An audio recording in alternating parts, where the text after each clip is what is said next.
Excellent. Go. All right. Well, here we go. All right. So I'm going to go ahead and get started. And last meeting, last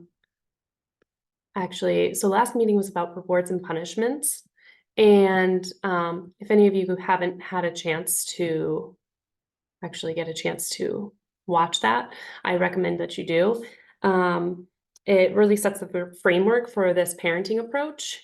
But during that presentation, I mentioned the importance of choices, and that came up during the discussion. So Alex and I actually happened to have a discussion about that after the fact, and we were really unsatisfied with the way that we answered that. So today I wanted to dig into that deeper, because I actually suspect that there were several factors going into this question to begin with. And I'm going to try my best to address what I think was really going on there. Abby, that was your question I'm referring to. So basically, the gist of this question was, am I giving my child enough choice and appropriate choices when I let them choose between something like apples or oranges for snack? And you also mentioned sort of being a people pleaser. And for context, so other people know, I'm going to say these kids are around 4 years old and 1.5 years old.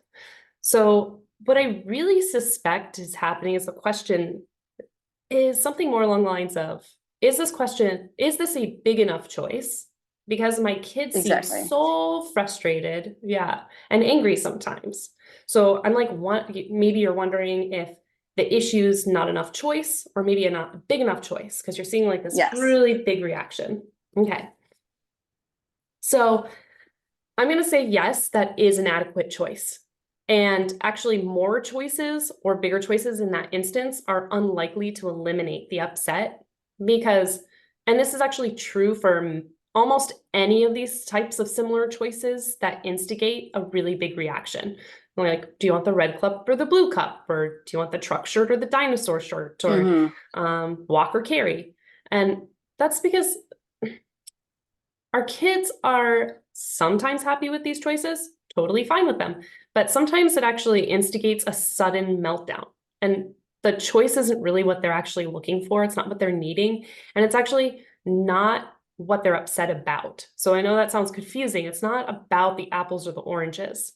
And this is something I actually get sucked into all the time because I'll feel really worn down or I don't want to deal with resistance. So I actually will start offering more options in hopes it will settle the kids down. But very often when we're seeing these really big feelings around these types of seemingly insignificant options, it's usually built up issues throughout the day. So like it's just all coming out at apples or oranges. And so, when it's really our expectations that have been piling on our child throughout the day that have totally built up. So the technical term for this is actually restraint collapse. There's a term for it. Yeah, it's interesting, huh? And it's super duper duper common. This is a really common thing. Most parents will actually see it when they get their kids home from school, when they go to pick them up or they're getting your kids home from school. And adults do this too.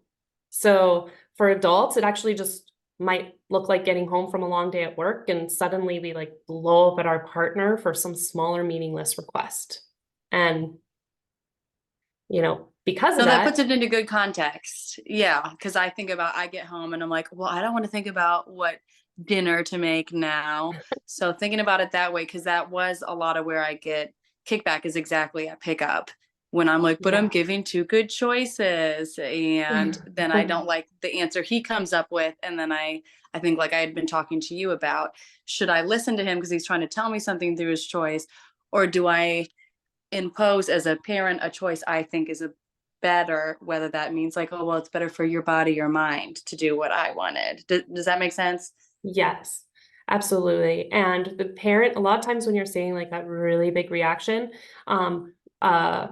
really what the kid is looking for is support. So Hmm. When you're trying to fix it with more choice, it's actually getting in the way of your kid in what they need, because what they're needing is to be upset. So just like you, when you get home from work and you're really frustrated and you just want to like vent or complain. I used to work this really stressful job where the boss would always ask me to change my projects, and I would spend days on these projects sometimes, and they would say, "Oh no, we got to redo this report," and I had to do it. But I would get home, I'd be so stressed and so frustrated, and so like the littlest things, even Wyatt, my husband would try and offer advice or suggestions. And that was not what I wanted. I was just be like, no, stop doing that. And I'd blow up.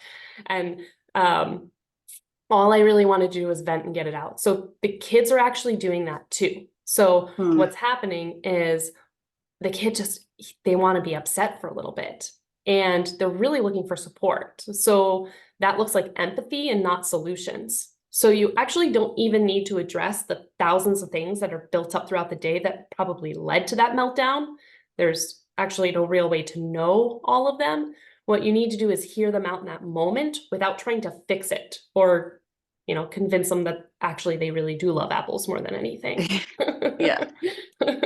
So that could be really hard. I know it could be really hard because we're caring for our children all day long, and it can feel to us like they're being ungrateful, and it can Hmm. feel like to us like they don't see all the effort that we put into things, but it's because they're children. They don't, and they're very self-centered, and that's normal for that age. So I really try to remember in those moments that my kids are stuck following my agenda for the day. They don't get to have a choice, and they don't have the skills to communicate what they're needing. So over the course of the day, while they have tons of um, no's and stop doing that and redirections and all this stuff, all that's piling up. And then suddenly they explode over apples. Well, part of that's actually because it's a tangible thing for them to grasp onto, rather than like all those little tiny things that are chipping away at them throughout the day. Uh, and the best thing we could do for them is just support them, which is just give them empathy. Like, oh, Hmm. I really don't want apples right now. No, I don't want apples. Apples are the worst. They chuck them in your face. Like, and then, you're just like, yeah, you're really upset. You're upset. You did not want apples. And maybe they'll demand something else too. Like, I just want cookies, or I just want, you know, popcorn. Well, popcorn's not what we're having right now. I hear you really want popcorn. Yeah, I want popcorn. Well, yeah, that's really hard when you don't get popcorn. And just, it doesn't even have to be words. Sometimes it can literally just be presence while they kick and they scream and they have a fit, because that's all that stuff that's built up through the day. They just need to release it, get it out of their, get Right. it out of themselves. And then a lot of times I'll experience this a lot where they just have that total meltdown. I'm supporting them, and then they kind of get up, move along, happily eat the apples without any word about it, and move on with their day. Hmm. It's like, and if you kind of try to keep giving them those choices, what will happen is it'll continue to build. It's going to delay those big feelings, because it really is something that they are Totally. wanting to get out. And they just So kind of are want to there, is it know. just that, Yeah. yeah. Is it just that kids don't have opportunities during the day to express these emotions, so they're displaced, or is it literally just that they're kids and it's going to happen at odd times?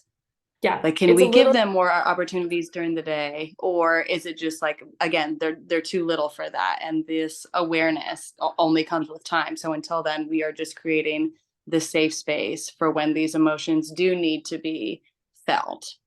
yeah. So it's kind of both those things. Yeah. So they are too little. And a lot of times they're not going to be able to tell every adult or every person, and it could even be coming from other kids, all the times throughout the day where they're saying, that's really bothering me, or hey, I'm really needing this right now, and you're asking me to do this other thing. Kids don't have the capacity to even know what they're needing a lot of the time. So You're absolutely right. It's just going to be something that builds for them, and it comes with experience in life and learning about themselves. And so, yeah, there's no way to totally eliminate that type of behavior, and it's really important for them to get it out. Again, like I said, adults do this too. It's really common. It just looks different the way that adults release uh, their built up anxieties and anger throughout the day. So certainly focusing on the relationship can help alleviate challenging behavior. Um, but I do want to get into, because you sort of asked the question, what can we do? And there is a thing we can do, and that's what my presentation's about today. So how do we Yay. give our children autonomy and choice? Well, the best place we can give our children autonomy and choice is in, sorry, for some reason, my mouse is frozen and I cannot get over. Let's see if I can fix that. Nope. Okay, my computer's frozen. Do one of you guys mind clicking in and telling me whether or not you can still hear me? Can you I can still still hear hear me? you. Yeah. Mhm. Okay, I can hear you and your video is going fine. great. Okay, so for some reason my computer is frozen, but my the Zoom is not, which is very strange. So I'm gonna see if this is gonna all catch up with me in a second. And I wonder if I like stickied something somewhere. All right.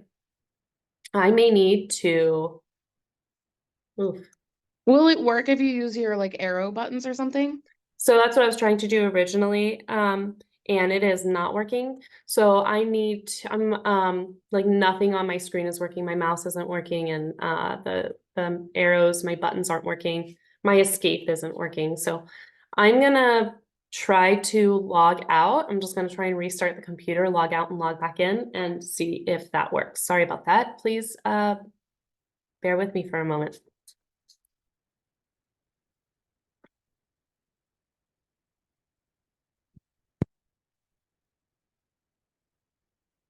Let's see. Nope.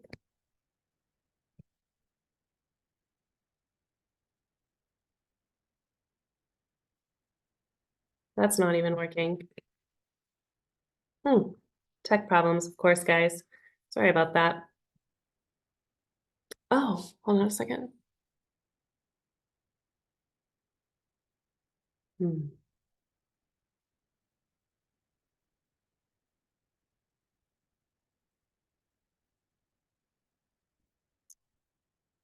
I can't even restart my computer because my mouse isn't working. Let me see. I know you could probably see that there, but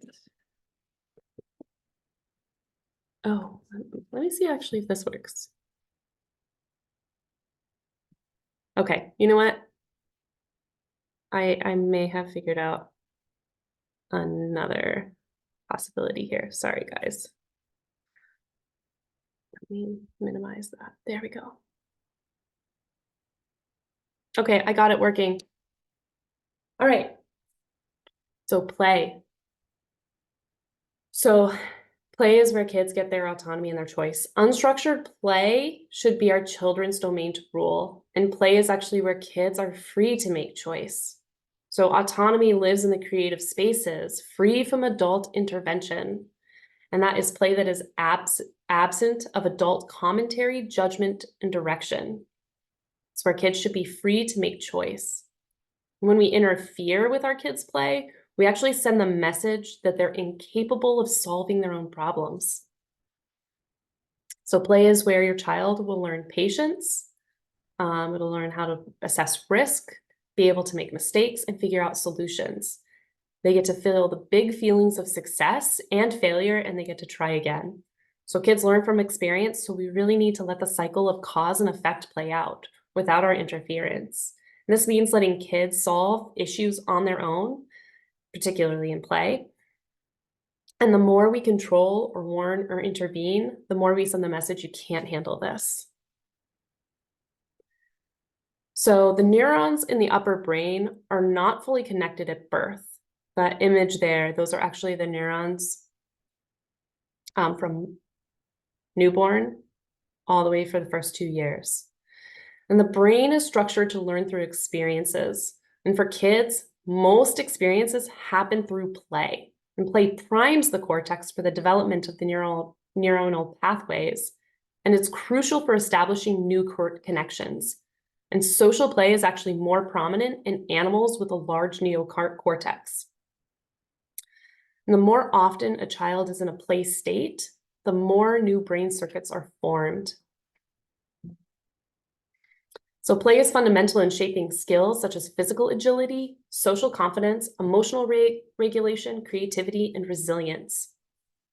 Now, even adults can increase their resilience and mitigate the effects of stress by engaging in play. So there's 5 characteristics of play as defined by Peter Gray. Peter Gray is a contemporary psychologist who studies play in children. And so first is that play is actually self-chosen and self-directed. So this means that, the means are more valued than the end, meaning that the enjoyment of play itself is actually more valued than some end result that you might be trying to accomplish through play.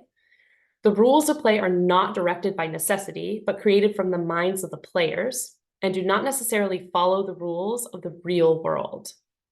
Play is removed in some way from real or serious life, and play involves an active but non-stressed frame of mind.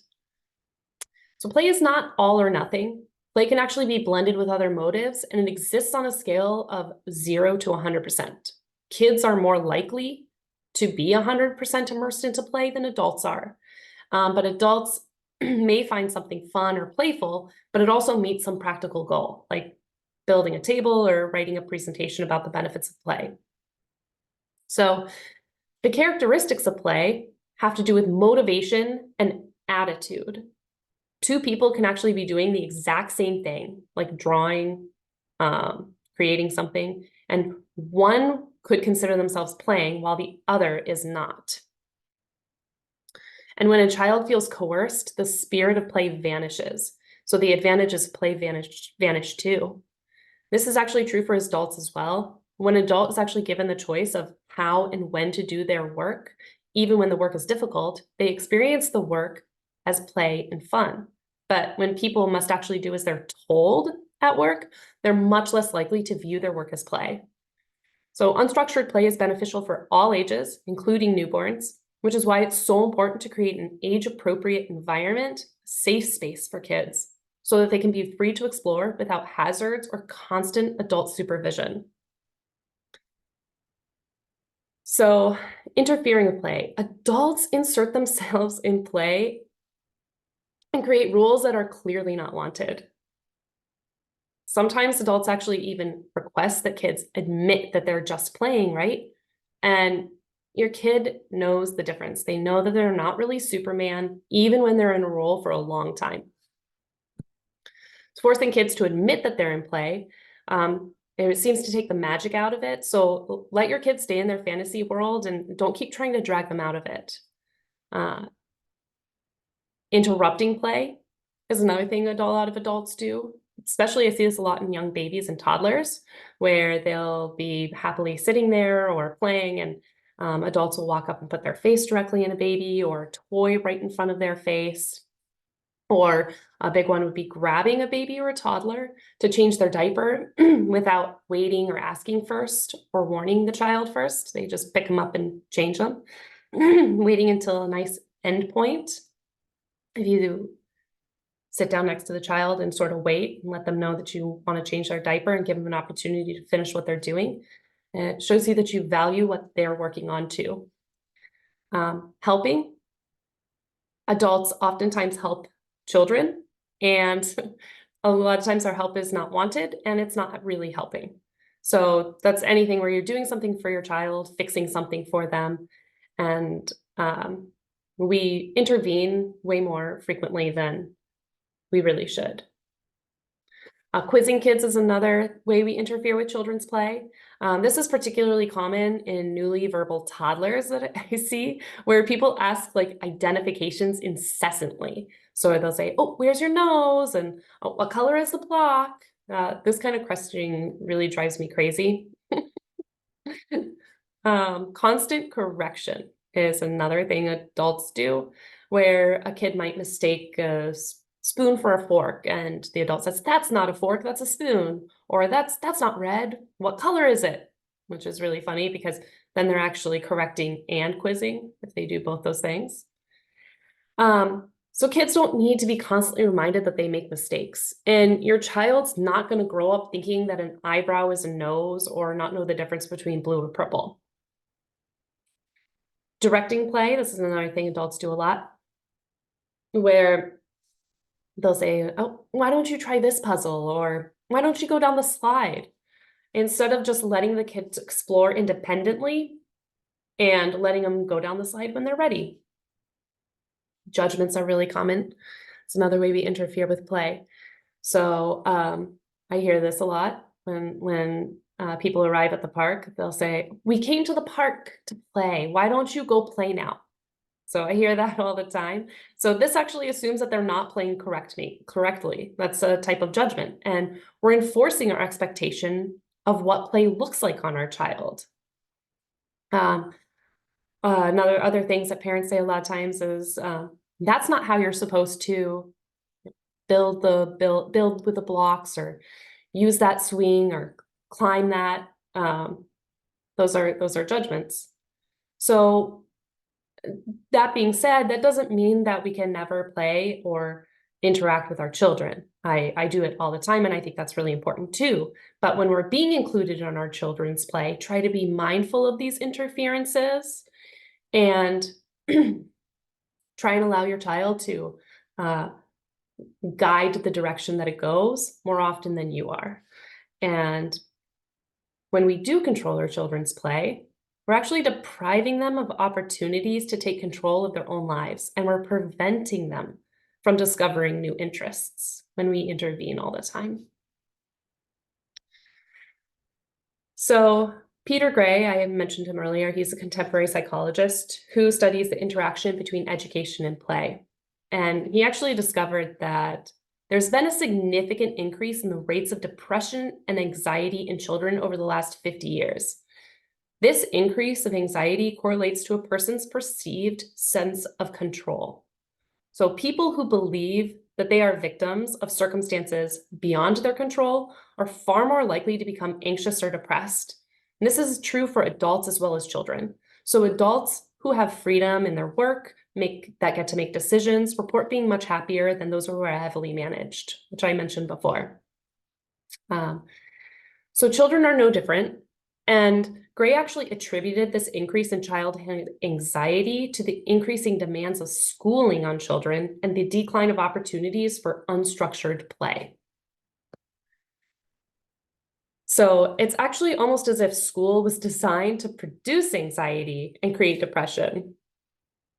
Not only are children expected to stay still for extended periods of time, children are not given the liberty to learn about what they want to learn about, or given choice on when to approach a specific subject, or even whom they can associate with while in school. Children are assigned particular classrooms with other children they did not choose, and they have to spend the majority of the day in those assigned spaces. So they have very little choice in this highly structured classroom environment. So in school, children quickly realize that their own judgments of competence don't matter, and what matters are teachers' judgments. So you can study hard for a test and still get bad grades because you did not guess what the teacher specifically was going to test you on. Even though the child might still have a decent understanding of that particular subject. So children start to focus on getting A's rather than the competence of the subject.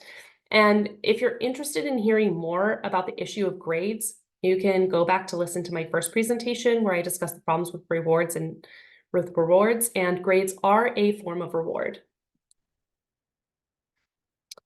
So play is education. Play is often treated tangential to learning. Sometimes it's even given as a reward for sitting through class. And parents and teachers are often convinced that free play does not have the same value as organized activities or lessons. And even if they do see value in play, a lot of people have the mentality that kids, well, they just better get used to it when it comes to lessons and homework, because they'll need to do those things someday. But our brain is not structured to learn through, but our brain is structured to learn through experiences, not lessons. So requiring lessons just to prepare them for the future, it's only robbing them of learning proactively in the moment. So play activates and builds neuronal connections in the prefrontal cortex, which is where emotional regulation and problem solving occur. Free play and exploration, independent of adult guidance, is how children learn to solve their own problems, develop their interests, and become competent in pursuing their own interests. So if you want to raise good problem solvers who have patience and good emotional regulation, give kids as much opportunity as possible to have unstructured play. All right. So that is the end of the presentation. And if anyone would like to jump in or has a question, I hope that more broadly maybe answered some of your questions, Abby, from last week. It did. No, I appreciate you revisiting that. Yeah. Excellent. Do you have any follow-up questions or anything you're Well, a curious little bit about? more about the schooling thing. So then what's our option? Is that look like homeschooling? Are there operating schools that do put a priority for that type of free play? I mean, our Yeah. kids are little. I know that's on the horizon though somewhere, and I definitely don't, I can see exactly how, like you said, I never thought about a school being a production factory for these mental health issues, and we see that tangibly now, even worse and worse. So how do we avoid that for our own children? Does that look like just letting them Yeah. get educations at home? Like you said, following what they're curious about and Yeah. educating them on those things. Yeah. Yeah, I mean, if you have the luxury of being able to homeschool, then that's obviously a really wonderful option, and not everyone is. And so I would say, one thing I would say is probably more important than anything is don't reiterate what's happening in the school in the home. So a lot of times what I think is one of the most invasive parts about the schooling system is the fact that they expect students to bring it back into the home, and it becomes the parent's responsibility with homework and Mm. all that. So that kind of pressure on your children, I would say, is completely, there's no evidence that homework actually improves a child's understanding of any subject. There's teachers who never assign homework, Well, never actually expect it, and it has zero impact on that person's ability to understand that that's so subject. Or crazy. Why do we yeah, bother? Why do we tell children to do extra school? We take away so much of childhood. It is really devastating. yeah, it really is devastating. Absolutely. I think it's so sad. And so I would say, well, the one thing is with young children, luckily a lot of schools for young children too are play-based, but they still have these like very expected structure to it. Mm. And but there are schools out there that don't, and there's schools that are more free play based.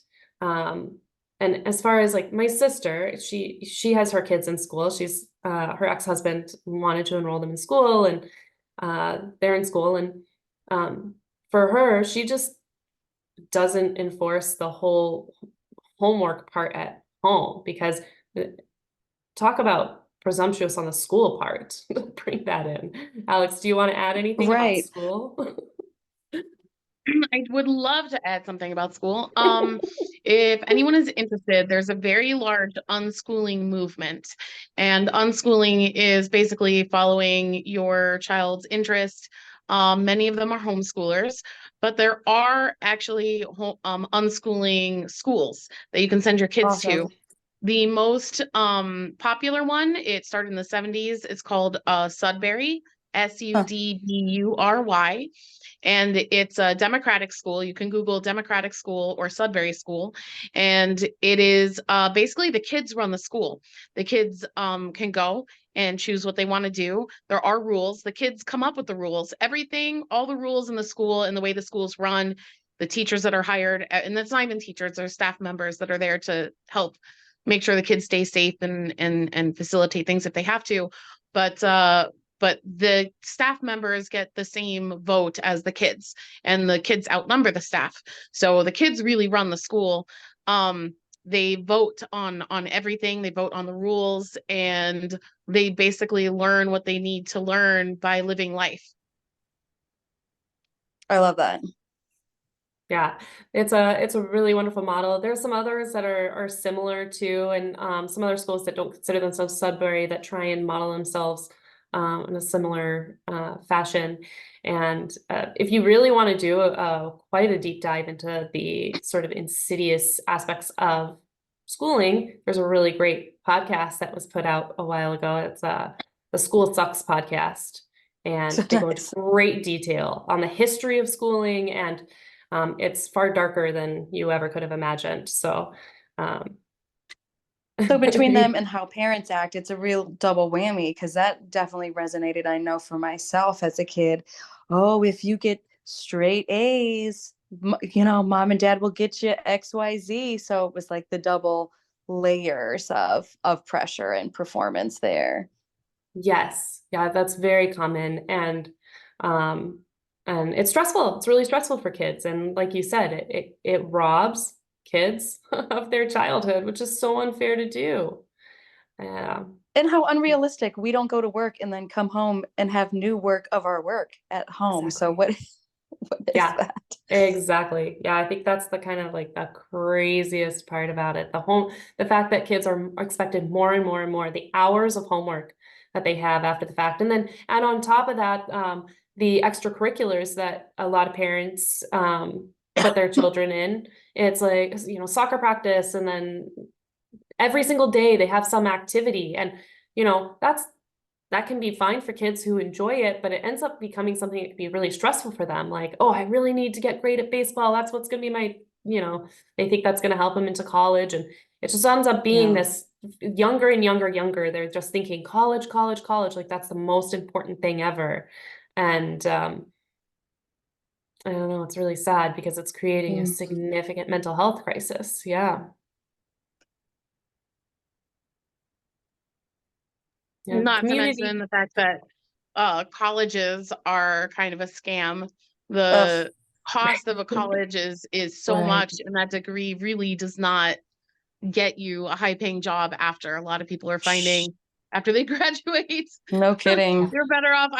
After I graduated, I went to college and I got a degree in economics. And after college, I much prefer working.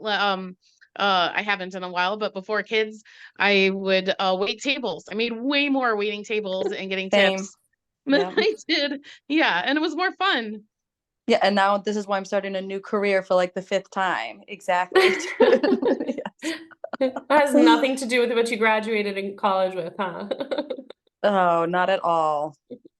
So can I go back to a different topic then? Would that be okay? Please do. Yeah. So I am definitely very guilty of doing what you were talking about, in particular with baby. Where's my nose? No, that's not the food. So I'm so glad you pointed that out, because I never would have even realized, like, oh, right, you are pointing out mistakes or this or that. So is it more now I'm like, okay, I'm mindful. Maybe that'll help it. Or is there a better way to respond in those moments, or is it just to like let it be present with the kid, and Yeah. that's really more of the takeaway. Yeah. Presence with the kid, I would say, is the most important. And if you have fun with your kid doing that game, it's not like this like incredibly harmful thing. But I remember with my kids, one of the things that I did a lot, and the fork and the spoon object option example is what sort of I'm thinking of, where, you know, they might pick up their fork and say that they're using a spoon, and instead of saying that's a fork, I might go, yeah, yeah, I see you picked up your fork. You know, instead of like, that's a fork, you know, I might, and even then Right. it's give or take, you know, whether or not I'm even going to mention that, but you can sort of more gracefully say what it is and not make it this obvious correction. You know, think Sure. about as adults, we don't love that. We don't love when somebody talks, you know, tries to correct us all the time. That's really annoying. And I try to think of how we treat other people when I'm interacting with my kid too. That's a big one. Yeah. Alex, did you want to So, say something? so yeah, so that's the a big thing is you don't want to like embarrass the kid. And a lot of adults do not think about it, but kids feel embarrassment. And just like a lot of adults treat kids in a different way. And because it happens all the time, like it's we don't make a big deal out of it, but they definitely can feel embarrassed. And so it's a way to help them not feel embarrassed if you correct them. Like in the way Barbara said, like, oh yeah, you do have your fork, or just not say anything. Mhm. The reason that type of play though, where it's like, let me quiz you and stuff like that, is not the best. And it's fine. It, like Barbara said, it's not that harmful. And I did it too with my kids, and lots of people do it, and it's well-meaning. The thing to remember is play is how they express their autonomy, and you are taking their autonomy away when you're directing and quizzing and take like Sure. yeah. So if we are present and we take their direction, we're giving them autonomy and power. And the more that we do that throughout the day, the more it fills kind of their love bucket, and the more compliant they'll be when we do ask something of them. It's like Yeah. a give and take. Yeah, beautifully said. Absolutely. Yeah. Because it's still a request from them when you're asking them something. And if they're playfully like grabbing at you, you can be like, oh, that's my nose, you know, rather than initiating it on them. You can let them initiate it towards you and follow their guide.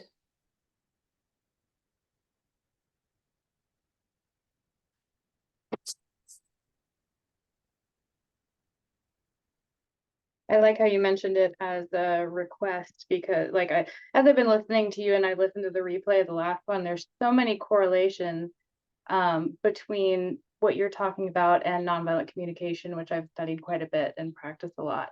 And so I'm thinking about requests now, and like the differentiator between a request and a demand is a request is being okay with hearing a no.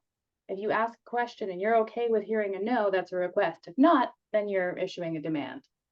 Yeah, yeah, actually, and that's a really great point, because that's another thing that parents do a lot of times, where they try and get their children, sort of like coerce them into an answer that they want to hear. Sort of like, oh, we're gonna go in 5 minutes, okay? And then the kid's like, okay, okay. And then 5 minutes later, there's this like huge fit, and they're like, but you said you were gonna come, you said okay. It's like, well, you kind of coerced that into them, and it wasn't a question. You weren't asking a request. You were giving a demand.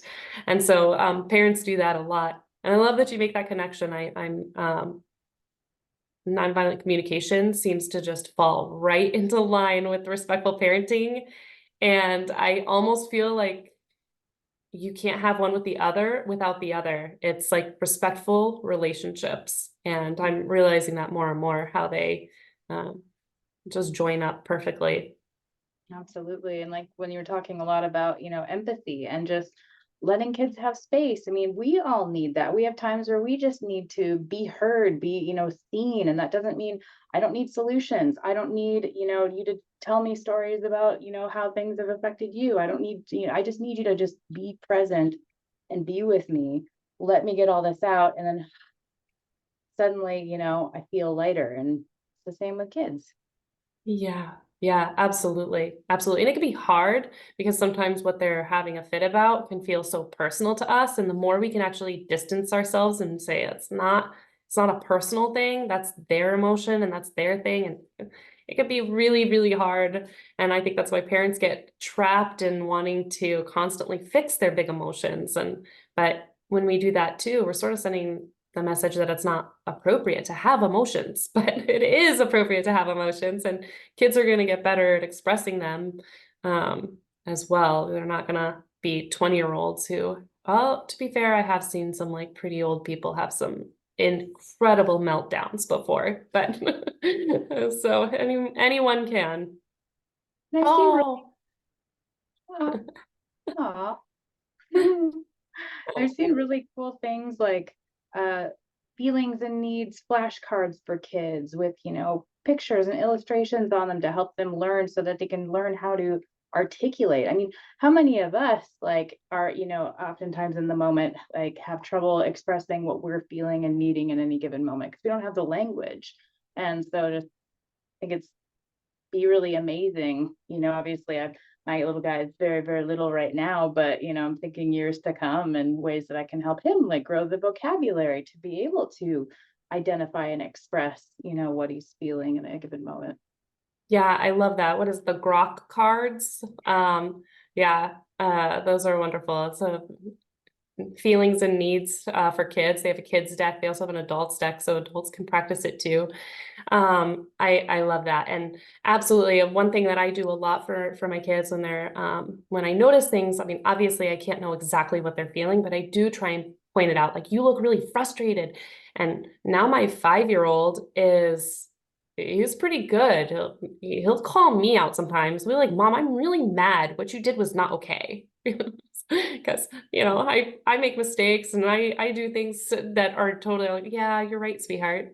I shouldn't have said that, or no one should ever say that kind of thing to another person. It's not a great thing to say.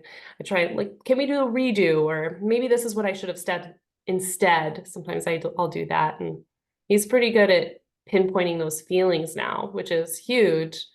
And yeah, the more we can structure that sort of framework of NVC around them, they'll get a huge head start on a lot of people, because I know I didn't even know about NVC until like recently. And I feel like robbed of relationships in my life because I didn't know how to communicate better. I'm just thinking about myself as a tiny kid, and I had no way of like communicating this or even fully understanding like what I was experiencing. And then, as I think a lot of us can, resonate with just our feelings and needs being kind of passed over or taught, I don't really know what I'm trying to say, but tossed to the side a little bit, or as just not as important as Yes. as a grown-up. Adults all the time. It's actually a form of gaslighting. You see it all the time with adults towards children. Oh, that didn't really hurt, or you're not really upset, or oh, come on, that's not, you don't really, it's all the time. You don't really feel that way. When they say something big like, I hate, my sister, and you're like, you don't really hate them. It's like, well, right now they have a really big feeling. You're really mad at your sister. Like, you can identify that. What you're saying is all that feeling that you have right now is not important. Stuff it down. I don't accept it. And that's not the message that I want to send to my kids.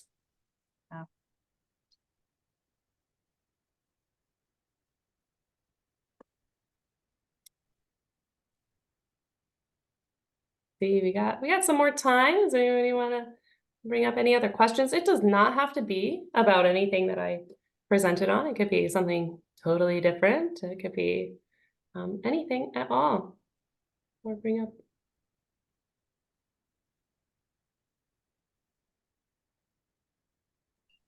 Hey, Barbara, great presentation.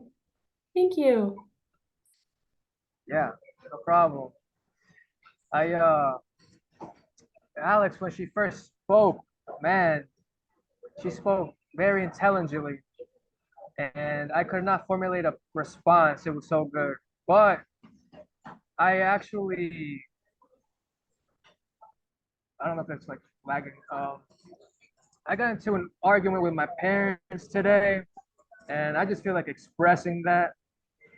Like, my dad basically asked me for like my my AT&T information, like my account information, and he's the account owner. So I asked him, like, why do you need it? And then he gave me a response, and I said, well, you want to know what apps I'm using? I can just tell you. You don't need my account information. And then he just kind of got offended, and then like tones were raised up, and then he goes to his room, and then my mom talks to him, and then she's like, yeah, just cancel his account. So then I reply, yeah, just do that because that's the right thing to do. So I don't know. I kind of what I'm trying to say is like I don't know if you guys can give me some feedback on like talking to parents because I displayed what I see as righteous anger, but I don't know. Wow. Yeah, that sounds super tricky. Alex, do you wanna? That is a hard one. Our parents like will trigger us in ways that no one else can.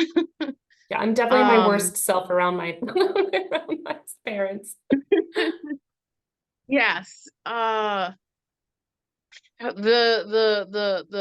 best, like I'm still working on that. And I feel like my relationship with my parents, both parents have gotten better. Because I'm learning how to hold boundaries. So I'm learning what I will and will not accept, what I actually have control over, and then being able to say that respectfully without emotion. Because I find that if I have a big emotion, then it just it like it's like flaming of like a fire, like fanning a fire that's soared. Um, but if I can say, in your situation. So it sounds like I didn't quite understand. So it sounds like your dad wanted some information from the AT&T account. And do you like pay for his AT&T account? I was a little confused by the situation. So he's the account owner, and I pay my bill to him. Okay. And yeah, he basically said, oh, well, let's create you an account and then you'll see how much data you use and whatnot. And I'm like, yeah, sure. But then he basically asked for to give him my password and information. Ah, And I just kind of asked, like, why do you need that? And then yeah. he said, well, I want to know the data. And then I said, well, I can just tell you. But then Yeah. he really wanted that account information. Like he said that I was thinking of him that he would steal from me, which is not true. But Oh, wow. I just felt like him wanting like the password is like kind of like I don't know. I'm not Yeah. like It's it feels yeah. That It really is an inappropriate ask. He would not ask that of anyone else. Like right. yeah, that is inappropriate for an adult to ask their adult child for. I would just say that's inappropriate and I'm not doing it and that's Right. your boundary. Yeah. You Right. And run the you're risk of needing them saying, trust. You need them, you like what you're needing in that moment is more trust and autonomy. So it's it sounds like that situation is either not working or um you need your dad to trust you. You need your parents to trust you. Yeah. It's like I was like watching this video, but it's like slowly building up. Like it's always something every day. I just want to get your opinion because, of course, I could be wrong, but it sounds like I'm not crazy. But to, I no, guess, you're not. yeah. I've found I have a much better relationship with my parents now that I've completely cut ties with them. Not okay, no, sorry. That's the wrong way to put it. I'm still in contact with my parents, but they don't have anything over me. Like they don't pay for anything that I have. they're not, like, I don't live at their house. Like I'm a completely independent person. And so they still do try and do things that cross boundaries that they wouldn't do with another person because I'm their child, that are inappropriate. But I find it a little bit easier to hold boundaries now because like they don't, and especially with my mom, I don't like to ask for favors because I know a lot of times there's strings attached with that. So it's kind of knowing all the people, knowing your personal boundaries, and kind of just cutting the ties that they can hold over you helps a lot. Yeah. Yeah. Go ahead, Barbara. Oh, no, I was just gonna add and say, absolutely, I completely agree. And when they have that sort of, it's sort of like they have leverage when a parent is still paying for something or providing something. So, and that's a really unfair situation to be in. And unless you have a really good relationship with your parents where you can say, you're going too far and you need to trust me, and I need autonomy and I need independence. And I need privacy. And if they're not willing to respect that, the more that you can distance yourself definitely helps. And that's not always an option, but it's really unfair when parents do that. And no, that sounds like they're not handling that very well either. Very tricky. Right. To kind of move kind of topics, like I think that's why it's like I attend, because like I want to get a head start if I have children and I'm able to teach them and like be a responsible parent. Uh, but the thing that I was thinking during the meeting, and I don't want to assume, like my mom, she'll go out to church, and then I'm the one left to take care or watch over my brother's daughter. And so I let her do her thing, but sometimes she'll like go and grab my mom's makeup. And I thought that, and I said, yeah, I shouldn't let her play with that. Like, I don't know. I guess I just didn't want to assume, but I guess just to say, like, yeah, I shouldn't let her play with my mom's stuff because that's not a toy. She has her own stuff to play with. So, yeah, great presentation. Oh, thank you. Yeah. Yeah, that could be really hard with kids too. And certainly another boundary that we need to hold is making sure that they're not playing with things that they shouldn't be playing with. And kids are going to be curious. That's really normal and natural. And the more that we can keep out of their reach and keep behind closed doors or anything like that, the better, because it's really hard to tell a kid it's not okay to play with that and expect them not to play with it. That's going to be our limit that we have to hold, rather than expecting them to just listen to us. And that can be really hard. Also, kids can tell the difference between a toy and a real object, Yeah. and they are so much more interested in real objects. Like Yeah. when my kids were babies and toddlers, they were way more interested in going into the kitchen and opening up the cabinets and pulling out things and looking at dad's tools, that kind of thing, than they were the toys that we bought them. Even as kids get older, they're still curious about the adult things. It's Yes. yeah. I actually try my best to buy real things for my kids that they're interested in. Like my 5-year-old, he just turned 5, by the way, like 2 weeks ago. And he loves building things. So I buy him real tools. He's got a real set of tools, including a power drill. He even uses a real power drill and has been for probably 2 years now. So it's like a low powered one. But he loves it. He loves it. It's awesome. And he's been using screwdrivers and all that for a very long time. That's what he's interested in. And he doesn't want the toy ones. He wants real functional tools.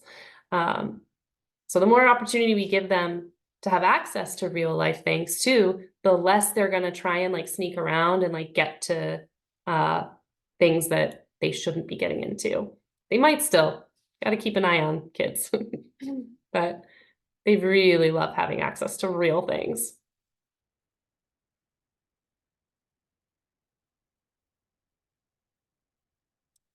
Let's see. All boundaries are equal to being comfortable with the huge emotions that come from the boundaries. Yes, Wyatt wrote that. Yeah, I noticed that there is some stuff that's getting, Wyatt's been writing some stuff, but because I can't access my mouse, I can't bring up the chat to read it clearly. It's probably fine.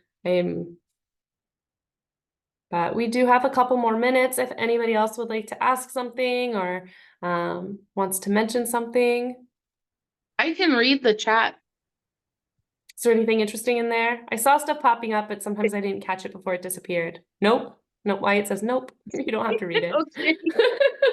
I saw that popped up. Nope. Okay. I noticed Wyatt went to his dark screen with his name, and he's no longer in the sparkle globe that he was in before. Missing that. I don't know if He Alex was saw in that before she logged in. before? What? Yeah, I think he missed it at the beginning. Wyatt had had his camera on with a background, one of those like backgrounds, and it was the globe. Anyway, it's just interesting. Okay, just killing some time, but I'll give anybody else a quick moment. We've only got a minute left, actually. I'll just close the meeting unless somebody has something super pressing they really want to mention. And but I do want to say I really appreciate everyone being here. Thank you. And thank you, Abby, for letting me kind of dive deeper into your question. And Thank you. That was really helpful. awesome. Yeah. And thank you, Jerry. I'm sorry you're going through that. And I really hope that you find some resolution there.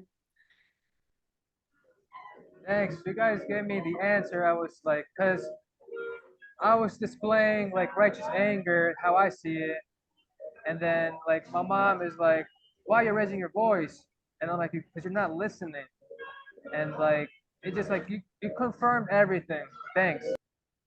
Yeah, no problem. Yeah, it sounds like you're definitely looking for some understanding and some, that's so tricky. Parents are really hard. And thank you, Alex, so much for your support. As always, your wisdom and input is much appreciated. I love this. This is amazing. Thank you, Barbara. I love these meetings, and I'm loving all the presentations. You're putting a lot of work into it, and it's really fun to see. Thank you. Awesome. Well, I hope to see you guys all. I keep wanting to say next week, but 2 weeks from now. So I will see you guys all in 2 weeks. And good night. Good night. And good night, Kara. Thank you so much too. And Wyatt. This was great. Thank you. Good night. Thank you. Bye. Night.